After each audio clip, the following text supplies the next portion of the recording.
Yo, we are at war. Terrorists kill, maim, and torture people around the world. Human trafficking and sex slavery abound in the East. In America, mass shootings occurred every day of the year. Disgruntled men like George Sodini, Elliot Rodger, and Ted Kaczynski attacked society and wrote about their misery. Sexual assault is rampant. Most towns have numerous listed sex offenders of children. No modern fix solves these problems. Jihadists certainly can't be stopped since they could potentially increase into the millions, are spread widely throughout Earth, and laugh at death. The only thing that might change is their acquiring nuclear bombs or chemical weapons. Note, all these offenders were single. Men who have attractive wives that provide love, companionship, sex, and share life's duties do not strap bombs to themselves and blow people up. Instead, married men coerce single men to do their dirty work. Men with attractive wives who provide their needs rarely ever commit sex crimes. God created women for men as God created seawater for fish. Or substitute the word nature for God and get the same truth, namely, the natural order kept our world going around for eons. A monstrous nine-headed Hydra seeks to destroy this natural order. Now listen carefully or you'll miss my points. The Hydra's central head is feminism, women's equal rights. After discussing this topic in a previous video, some objections were raised. I'll answer them now. Contention 1. Women should be self-sufficient in case their husband is abusive so they can escape the bad situation. No! This becomes self-fulfilling prophecy. Most women who have the option of dumping their husband do nothing to make the marriage work.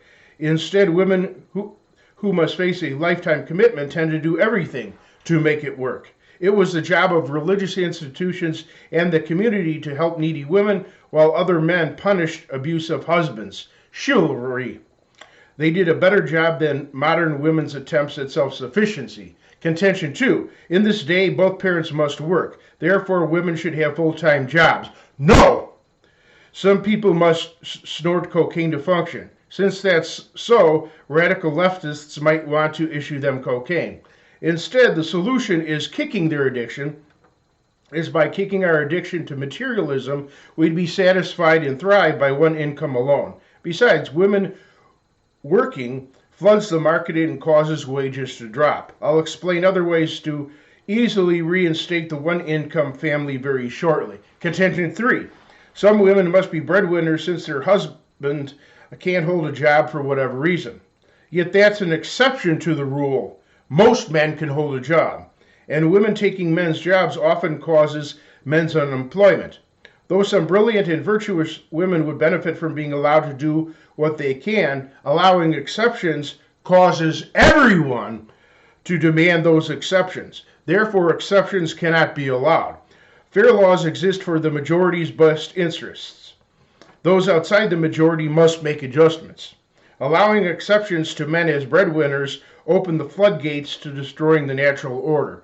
The exception fallacy is the Hydra's poisonous breath. Contention 4. It goes both ways. Many men dump women and reject them simply because they're fat. This contention is so misleading it's criminal. Women waiting till marriage to have sex would eliminate the vast majority of dumping. They cause their own dumping by being so-called liberated. And the number of men attracted to heavy women is greater than the number of heavy women, proven by special BBW and SS-BBW dating sites. And 80% of women compete for 20% of men. So it only goes one way. These arguments are a false appeal to scare tactics. Two wrongs make a right fallacies and false cause fallacies. They are worse than bold-faced lies. So no more excuses. In fact, women independent of men lose their virtues as flowers without stems. The Hydra's oldest head transplanted from antiquity is chauvinism, masculinity gone bad. Besides dividing men from their brothers, a chief problem is its polygamy. With only 50 women of marriageable age for every 50 men, polygamists rob men of women. Yet incredibly, some viperous Americans now advocate polygamy. Removing this head from which comes mistreatment of women will stop fueling excuses for feminism. Though some men were guilty of abusing women, most never were. Yet most women only care about men if they meet their needs and avoid men if they can fulfill their needs elsewhere. Women lie about that fact to conceal their true motives. Other ugly heads sprouted in response to women's selfishness. You must see part 2.